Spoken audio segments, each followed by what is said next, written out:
जय महाराज। नमस्ते विद्यार्थी मित्रों। शास्त्री जी के बारे में हमने अभ्यास किया। अब इस इकाई का अभ्यास हम देखें। प्रश्न 1, कथनों का आशय स्पष्ट कीजिए। शास्त्री जी को निष्काम कर्मयोगी कहना अधिक उचित है। क्यों? तो शास्त्री जी के लिए कर्म ही ईश्वर था। बिना किसी फल की आशा के वे संपूर्ण भाव से कर्म में लगे रहते थे।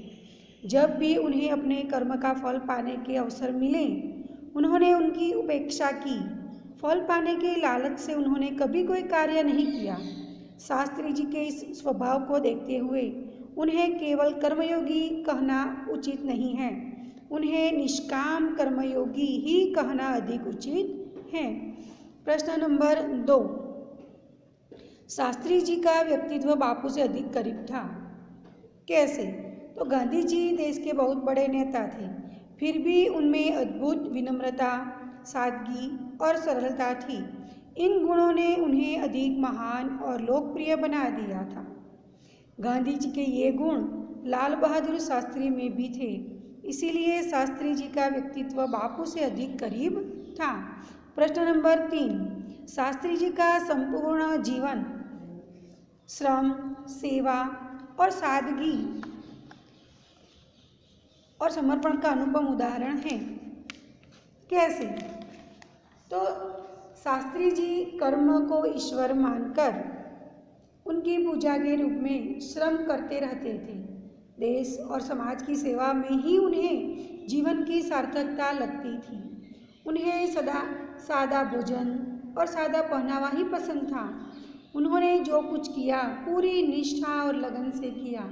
उनकी ये विशेषताएं बहुत कम लोगों में पाई जाती हैं।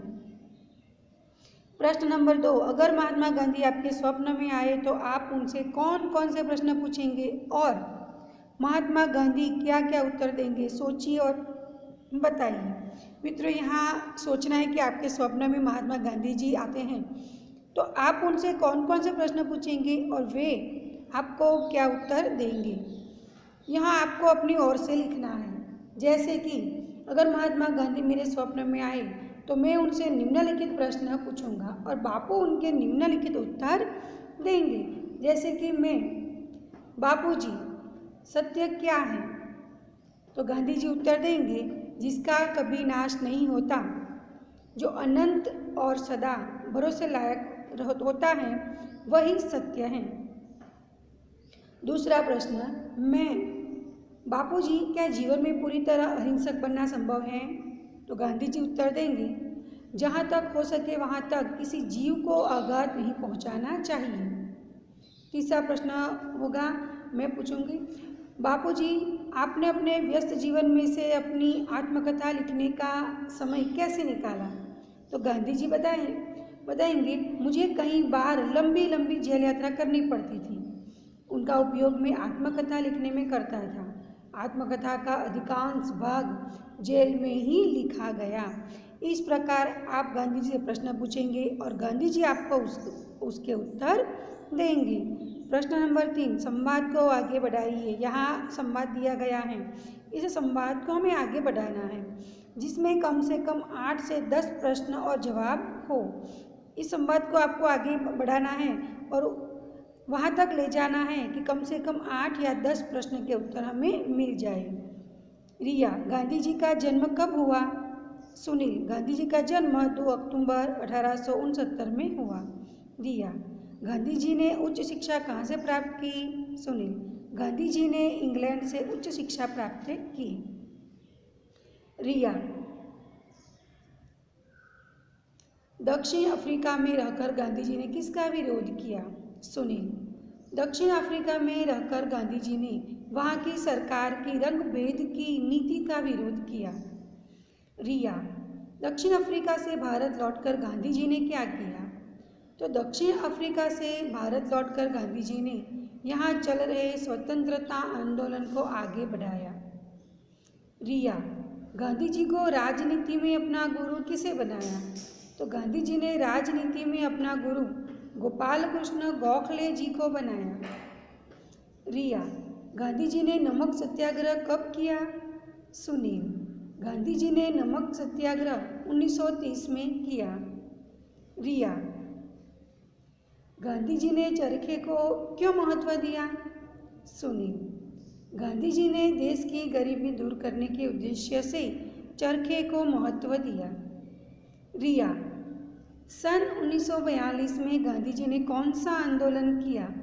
सुनील, सन 1942 में गांधी जी ने अंग्रेजों भारत छोड़ो का आंदोलन किया। रिया, गांधी जी की हत्या कब और कहाँ हुई?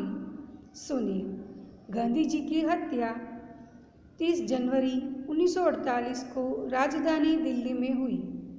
रिया, गांधी जी की समाधि कहाँ है? वह किस नाम से प्रसिद्ध है? सुनील, गांधी जी की समाधि दिल्ली में है, वह राजघाट के नाम से प्रसिद्ध है। इस प्रकार हमें संवाद को आगे बढ़ाना है। प्रश्न नंबर 4, निम्नलिखित परिच्छेद का शुद्ध रूप से अनुलेखन कीजिए। मित्रों, यहाँ जो परिच्छेद दिया गया है उसे आपको ध्यान से पढ़ना है और उसे शुद्ध रूप से उसका अनुलेखन करना है, यानी कि इस पैराग्राफ को सुंदर अक्षरों से आपको दोबारा लिखना है। स्वाध्याय प्रश्न 1, प्रश्नों के उत्तर लिखिए। शास्त्री जी ने देश की किस आकांक्षा को पूरा किया? कैसे? तो प्रधानमंत्री के रूप में पंडित नेहरू एक समृद्ध राजनीतिक विरासत छोड़कर गए थे। उनकी मृत्यु के बाद उसे कुशलतापूर्वक संभालकर शास्त्री जी ने देश की आकांक्षा पूरी की।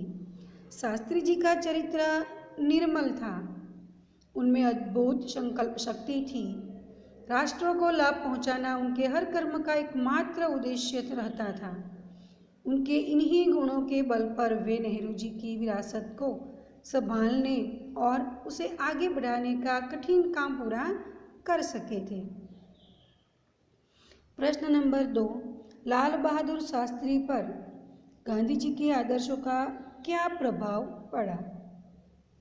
लाल बहादुर शास्त्री का जन्म एक साधारण परिवार में हुआ था और उसी में उनकी परवरिश हुई थी। प्रधानमंत्री जैसे ऊंचे पद पर पहुंचने पर भी वे सामान्य ही बने रहे। विनम्रता, सरलता, सादगी और जनसेवा की भावना उनके व्यक्तित्व के अभिन्न अंग बन चुके थे। ये सारे गुण महात्मा गांधी के थे जो शास्त्री जी में अपने आप आ गए थे। गांधी जी की तरह उन्होंने अछूतोद्धार कार्यक्रम भी चलाया। इस प्रकार लाल बहादुर शास्त्री पर गांधी जी के आदर्शों का गहरा प्रभाव पड़ा। शास्त्री जी के संसदीय जीवन की शुरुआत कैसे हुई? शास्त्री जी में कार्य के प्रति गहरी निष्ठा थी। वे मेहनत करने की अदम्य क्षमता भी रखते थे। अपने इन्हीं गुणों के कारण सन 1937 में वे संयुक्त प्रांत की व्यवस्थापिका सभा के लिए निर्वाचित हुए। स्वतंत्रता प्राप्ति के बाद कई बार वे संसद के लिए चुने गए, परंतु उनके संसदीय जीवन की वास्तविक शुरुआत सन 1937 के निर्वाचन से ही हुई। 4, छात्रों के दीक्षांत समारोह में शास्त्री जी ने कौन से विचार व्यक्त किए? अलीगढ़ विश्वविद्यालय के दीक्षांत समारोह में शास्त्री जी ने छात्रों से कहा था कि भविष्य में आप कुछ भी बने, लेकिन सबसे पहले आप इस देश के नागरिक हैं। देश का संविधान आपको कुछ अधिकार देता है, साथ ही आप पर कुछ कर्तव्यों का भार भी डालता है। देश में प्रजातंत्र होने के कारण प्रत्येक नागरिक को निजी स्वतंत्रता भी मिली है। इस स्वतंत्रता का उपयोग हमें समाज के हित में करना चाहिए। इस प्रकार छात्रों के दीक्षांत समारोह में शास्त्री जी ने संविधान द्वारा नागरिकों को मिली स्वतंत्रता के सदुपयोग के बारे में अपने विचार प्रकट किए थे। प्रश्न नंबर 2, परिच्छेद में रेखांकित शब्दों के अर्थ शब्दकोश में से ढूंढकर उन्हें शब्दकोश के क्रम में लिखिए। मित्रों, यहाँ जो परिच्छेद दिया गया है। आपको इनमें जो शब्द रेखांकित किए गए हैं वे सारे शब्दों के अर्थ खोजने हैं। वह शब्दकोश के माध्यम से हमें अर्थ ढूंढने हैं।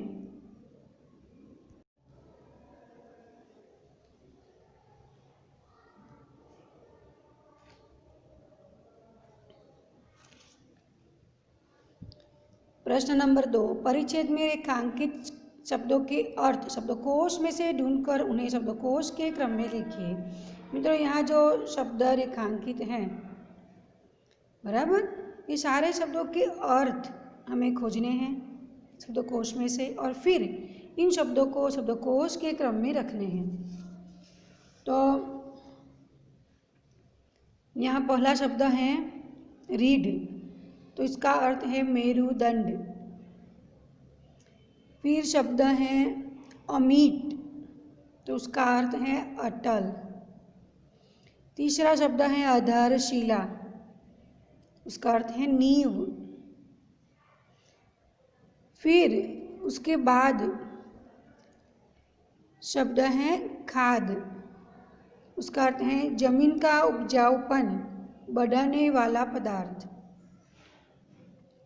फिर शब्द है पल्लवित, उसका अर्थ है विकास। सौरभ, सुगंध।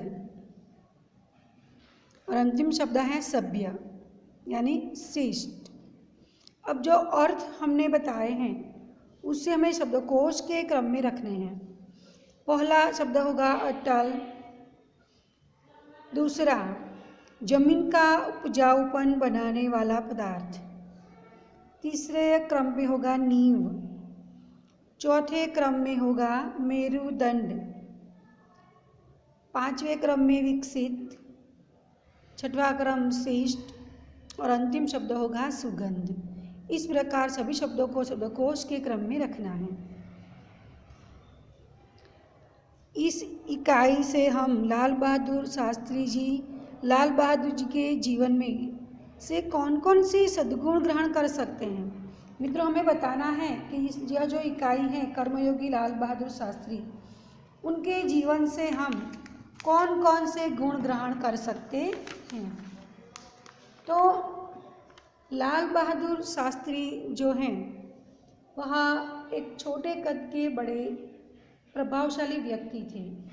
उनके जीवन से हमें यह शिक्षा मिलती है कि हमें अपना कर्तव्य निष्काम भाव से करना चाहिए।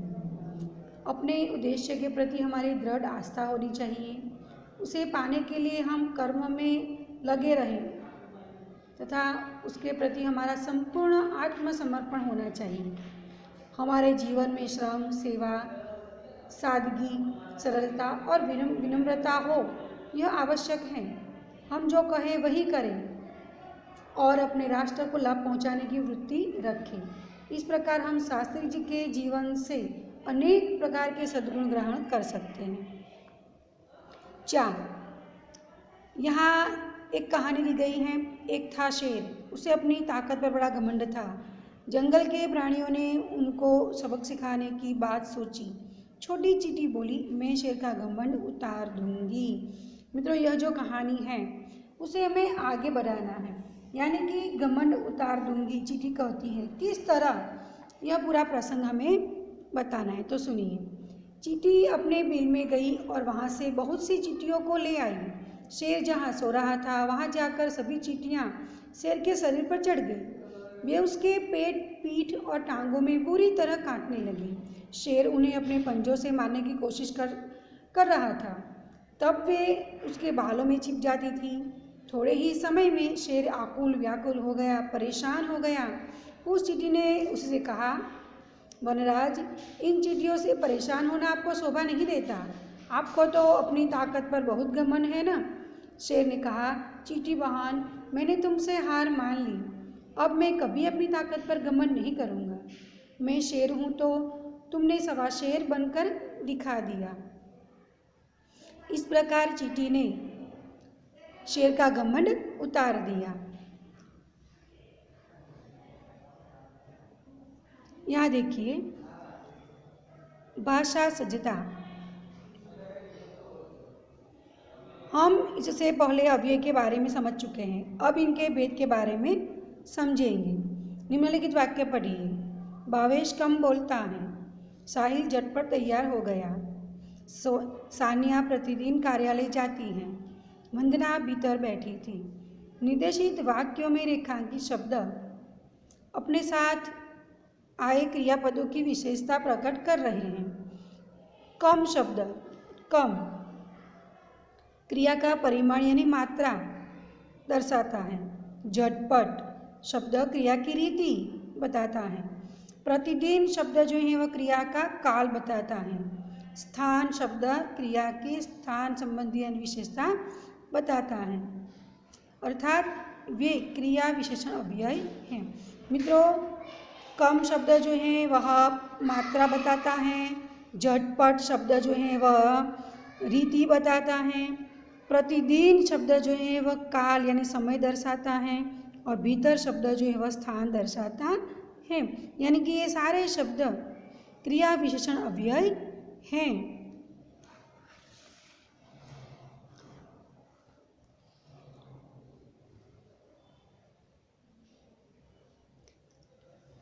जो शब्द क्रिया की विशेषता बताता है उसे क्रिया विशेषण अव्यय कहते हैं। जैसे आजकल, कल, साथ, ऊपर, नीचे, खूब, कम, अधिक, वे क्रिया विशेषण अव्यय हैं। निम्नलिखित वाक्य पढ़िए। राम के साथ लक्ष्मण भी वन में गए। बगीचे के चारों ओर दीवार बनी हुई है। हमारे घर के आगे मस्जिद है। मनीषा मानसी से मधुर गाती है। आज साजिद की जगह वाजिद खेलेगा। निर्देशित वाक्यों में रेखांकित शब्दों पर ध्यान दें तो स्पष्ट होता है कि ये सभी किसी न किसी संज्ञा के बाद प्रयुक्त हुए हैं। के साथ तो आगे राम संज्ञा है और पीछे संज्ञा है। इसी प्रकार किसी न किसी संज्ञा के बाद प्रयुक्त हुए हैं। ये वाक्यों में आए अन्य संज्ञा शब्दों से संबंध का बोध करा रहे हैं। जैसे के साथ जो है वह राम और लक्ष्मण का संबंध बता रहे हैं। के चारों ओर, यहाँ देखिए, के चारों ओर बगीचे और दीवार का संबंध बता रहे हैं। के आगे घर और मस्जिद का संबंध। से मधुर, यहाँ देखिए, से मधुर मनीषा और मानसी का संबंध। की जगह साजिद और वाजिद का संबंध बता रहे हैं। जो शब्द संज्ञा या सर्वनाम के बाद प्रयोग किए जाते हैं तथा अन्य संज्ञा, सर्वनाम या अन्य शब्दों के साथ संबंध का बोध कराते हैं, वे संबंध बोधक अव्यय हैं। निम्नलिखित वाक्य पढ़िए। नूरुद्दीन, संजय और नीलेश गांधीनगर गए। रमेश ने परिश्रम किया इसीलिए प्रथम आया। यद्यपि वह निर्धन है तथापि उदार है। उपरोक्त वाक्यों में रेखांकित शब्द और, इसलिए, तथापि, ये जो रेखांकित शब्द हैं वे दो शब्दों नूरुद्दीन, संजय, नीलेश ये शब्द हैं। दो शब्दों, दो वाक्यों, परिश्रम किया, प्रथम आया, दो वाक्यों या दो वाक्यांशों को जोड़ने का काम कर रहे हैं। दो वाक्यों, वाक्यांशों अथवा शब्दों को परस्पर मिलाने वाले शब्द को समुच्चय बोधक अव्यय कहा जाता है। जैसे और, तथा, किंतु, अथवा, इसीलिए आदि, ये सारे शब्द समुच्चय बोधक अव्यय हैं।